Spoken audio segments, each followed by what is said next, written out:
ఎవరో నిన్న ఒక మంత్రి గారు, కేంద్ర మంత్రి గారు, పార్లమెంటు సభ్యులు అంటున్నాడు, జగన్మోహన్ రెడ్డి రోడ్డు మీదకి వస్తే రాష్ట్రం నష్టపోద్ది అని. జగన్మోహన్ రెడ్డిని రోడ్డు మీదకి తీసుకొచ్చేది మీరే కదా. నెల రోజుల్లో రోడ్డు మీదకి తీసుకొచ్చారు జగన్మోహన్ రెడ్డి గారిని. అసలు 2-3 నెలల దాకా మేము మాట్లాడకూడదు అనుకున్నాం.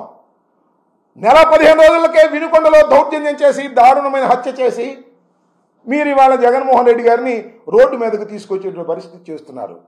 జగన్మోహన్ రెడ్డి గారు రోడ్డు మీదకి వస్తే నష్టపోయేది రాష్ట్రం కాదు. జగన్మోహన్ రెడ్డి గారు రోడ్డు మీదకి వస్తే నష్టపోయేది తెలుగుదేశం. తెలుగుదేశం చేస్తున్నటువంటి అక్రమాలను, అన్యాయాలను, హత్యలను, ఫెయిల్యూర్ ఆఫ్ లా అండ్ ఆర్డర్ను, అదేవిధంగా హామీలు నిలబెట్టుకోలేకపోవడాన్ని రోడ్డు మీదకు వస్తాం, ప్రజలకు వివరిస్తాం. జగన్మోహన్ రెడ్డి కదిలితే ప్రభంజనం అవుతుంది మీరు చేసే చేష్టల వల్ల, గుర్తుపెట్టుకోమని మనవి చేస్తున్నా. ఒక ఆయన అంటున్నాడు, ఒక 6 నెలల టైం ఇవ్వండి, అప్పుడేంటి అని. లా అండ్ ఆర్డర్ గురించి మాత్రం ఇమీడియట్గా మాట్లాడతాం. మీ పథకాల గురించి 6 నెలలు 4 నెలలు టైం ఇద్దాం, ఓకే, నాకేం అభ్యంతరం లేదు. ఏమండి, తల్లికి వందనం జియో రిలీజ్ చేశారుగా, చేశారు లేదా? మరి దాని గురించి మాట్లాడమంటే విధి విధానాలు ఇంకా నిర్ణయం కాలేదంట. చేయటమేమో జియో ఇష్యూ చేశారు, స్కూల్స్ తెరిచారు, పిల్లలు బడికి వెళ్తున్నారు.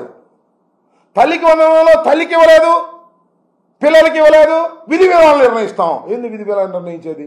దానిలో క్లియర్గా విధి విధానాలు ఉంటే, అయ్యా అదే సామెత చెప్తారు, కళ్యాణం చేసే కళ, కాపురం చేసే కళ కాళ్ళ గోళ్ళు దగ్గరే తెలిసిపోద్దంట. అలాగే మీరు 5 సంవత్సరాల పరిపాలన ఏ విధంగా చేస్తారో ఈ నెల 15 రోజులు, 46-47 రోజుల్లోనూ చాలా క్లియర్గా అర్థమైపోయింది. మీరు దౌర్జన్యాలు చేయటం, అక్రమాలు చేయటం, మా కార్యకర్తల్ని హత్య చేయటం, మా కార్యకర్తల మీద కేసులు పెట్టడం, 307లు. జగన్మోహన్ రెడ్డి గారి మీద 307 పెట్టారు, ఎదురు ఐపీఎస్ ఆఫీసర్ల మీద 307 పెట్టారు, ఒక డిఎస్పీ మీద 307 పెట్టారు, ఒక డాక్టర్ మీద 307 పెట్టారు, మిథున్ రెడ్డి మీద 307 పెట్టారు, మరి పిన్నెల రామకృష్ణారెడ్డిని 307 పెట్టారు, అలాగే అప్పిరెడ్డి వీళ్ళందరి మీద, అవినాష్ వీళ్ళందరి మీద 307 పెట్టారు. పెట్టుకుంటే పోతున్నారు 307లు. 302లు కూడా పెడతారు డెడ్ బాడీ దొరికితే. డెడ్ బాడీ దొరకలేదు, అందుకని ఆగారు. అంత గాయం కూడా లేకుండా 307 పెట్టేస్తున్నారు. ఏంది నాకు అర్థం కాల. హౌ యూఆర్ మిస్యూజింగ్ ఆఫ్ 307, అన్యాయంగా, అక్రమంగా పొలిటికల్ గ్రడ్జిని తీర్చుకోవడం కోసం 307లు పెట్టారు. మీరు ఇంతమంది మీద 307లు పెడితే ఏమైందే మాకు, నాకు అర్థం కాల. జైల్లో ఉండటానికేగా ఉంటాం, ఏముంది దానిలో గొప్ప ఏంటి? మీ చంద్రబాబు జైల్లో లేడా? మా జగన్మోహన్ రెడ్డి జైల్లో లేడా? పక్కన రేవంత్ రెడ్డి జైల్లో లేడా? ఉంటాం. బట్ ప్రజలు ఏం ఆలోచిస్తారో ఒక్కసారి ఆలోచించుకోండి. దాన్ని బట్టి మీరు మాట్లాడే మాటలు, ఇవాళ గౌరవనీయ హోంమంత్రి గారు మాట్లాడినటువంటి తీరు చూస్తే నాకు చాలా ఆశ్చర్యం వేసింది. వచ్చిన సంబోధనతో జగన్మోహన్ రెడ్డి గారిని మాట్లాడుతున్నారు. Jaganmohan Reddy is a public figure. నేను మనవి చేస్తున్నా, జగన్మోహన్ రెడ్డి అనే వ్యక్తి ఒక అత్యంత ప్రజాదరణ కలిగిన వ్యక్తి. 40% ఓట్ షేర్ మీకుంది, 53%. మీకంటే తెలుగుదేశానికి కాదు, మీకు జనసేనకి బీజేపీకి కలిపి 53, మా ఒక్కళ్ళకే 40% ఉన్నది. అలాంటి నాయకుడు జగన్మోహన్ రెడ్డికి 40%. జగన్మోహన్ రెడ్డి కోసం ఎంత దూరమైనా వెళ్ళేటటువంటి 40% ఓటర్లు ఈ రాష్ట్రంలో ఉన్నారు. మీకు ఒకసారి ఆ బీజేపీది మైనస్ చేస్తే, మన పవన్ కళ్యాణ్ది జనసేన మైనస్ చేస్తే మీది 30% కూడా ఉండదు, గుర్తుపెట్టుకోండి. మీరు మాట్లాడుతున్నారు ఇవాళ మీ చుట్టూరా నలుగురికి అమ్ముకున్నారు కాబట్టి, నలుగురు కలిసి వచ్చారు కాబట్టి మీరేదో మాట్లాడుతున్నారు. ఒకసారి వెనక్కి తిరిగి చూసుకోండి. ఇవాళ జగన్మోహన్ రెడ్డి గారు పులివెందుల శాసనసభ్యుడే కాదని మేము అంటలా, దాన్ని నొక్కి నొక్కి నొక్కి అని ఇన్సల్ట్ చేయాలని ప్రయత్నం చేస్తున్నారు. మీరు మాజీ హోంమంత్రి అవుతారు, మీరు మాజీ శాసనసభ్యులు అవుతారు, చంద్రబాబు నాయుడు గారు కూడా మాజీ ముఖ్యమంత్రి అవుతాడు, మరి ఎమ్మెల్యే అవుతాడు లేదో తర్వాత చూద్దాం. ఎమ్మెల్యే అయితే ఆ కుప్పానికి ఎమ్మెల్యే అవుతాడు, ఇంతే. గుర్తుపెట్టుకోండి. మళ్ళా రోజులు గిర్రం తిరిగి వస్తాయనే వాస్తవాన్ని మీరు గమనించాలని ఈ సందర్భంగా నేను చెప్పదలుచుకున్నాను. ఇంకా సరే అనిత గారు ఒక ఇంటర్వ్యూలో మీరు రివెంజ్ చేసుకుంటారంటే 6 నెలల సమయంలో మేమంటే చూపిస్తాం చెప్పాను, నేను చూశాను.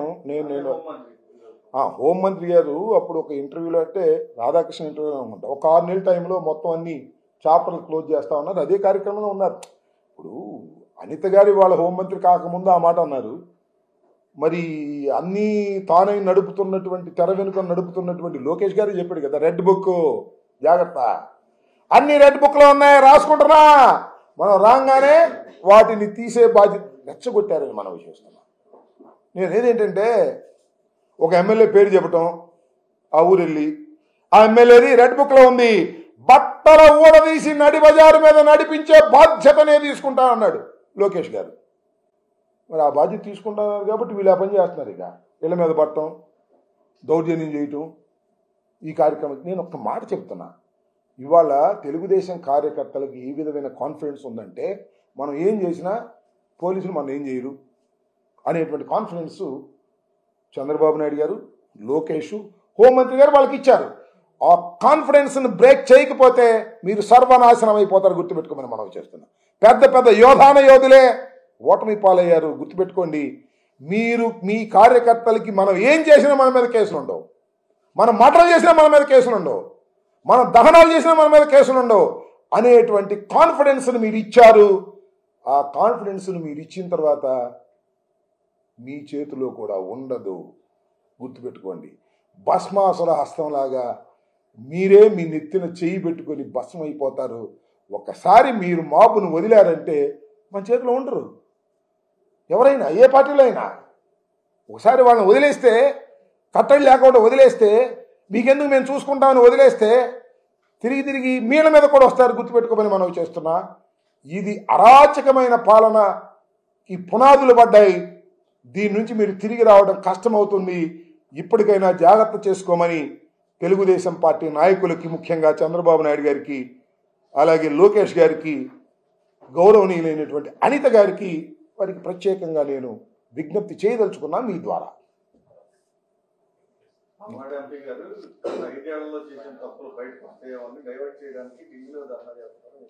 5 ఏళ్ళ తప్పులు బయటికి ధర్నా చేస్తే మాకు వస్తున్న ఏ ఎంపీ గారు, మా లావు శ్రీకృష్ణదేవరాయలు గారు, పల్నాడు ఎంపీ గారు, 5 ఏళ్ళు మేము చేసిన తప్పులు ఏమైనా ఉంటే మా లావు శ్రీకృష్ణదేవరాయలు గారు కూడా దానిలో పార్ట్నరేగా కాదా?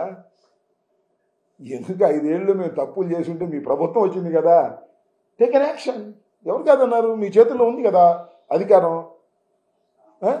మరి మోడీ గారు, మీరందరూ ఒకే కూటమి కదా. లావు శ్రీకృష్ణదేవరాయలు గారు 5 సంవత్సరాల్లో మేము చేసిన తప్పులు బయటకు వస్తాయని భయపడి మేము ధర్నాలు చేసిన కర్మ మాకు లేదు. ఒకవేళ ఏదైనా 5 సంవత్సరాల్లో మేము తప్పులు చేస్తే is also one of the partner, అంతే కదా. కాబట్టి ఏదో దీనిలో ఏమి లేదు, సింపుల్. చంద్రబాబు నాయుడు గారు మెప్పు కోసం కొద్దిగా ఓవర్ యాక్షన్ చేస్తున్నారు. ఈ ఓవర్ యాక్షన్లన్నీ కూడా వాళ్ళ భరతం పట్టడానికి పనికి వస్తాయి, గుర్తుపెట్టుకొని. చాలామంది ఓవర్ యాక్షన్ గాళ్ళు ఉంటారు, మాకు ఉంటారు, వాళ్ళకి ఉంటారు. ఇప్పుడు వాళ్ళ ఓవర్ యాక్షన్ గాళ్ళు బాగా పెచ్చు పెరిగి మాట్లాడుతున్నారు. మాట్లాడే మాకేం అభ్యంతరం లేదు, మాట్లాడితే ప్రజలు గ్రహిస్తారు. మాకు 40% నుంచి అతి త్వరగా 50%కి 60%కి పెంచే కార్యక్రమంలో మీరు ఉన్నందుకు మీ అందరికీ తర్వాత ధన్యవాదాలు కూడా చెప్పుకునే కార్యక్రమం చేస్తామని కూడా ఈ సందర్భంగా మనవి చేస్తున్నా. ఇదే ధోరణిలో మీరు వెళ్తే ప్రజలే మీకు బుద్ధి చెప్తారనే విషయాన్ని మాత్రం చాలా స్పష్టంగా చెప్తున్నా. చరిత్ర ఒక్కసారి చదువుకోండి, ఎవరికైనా అంతే.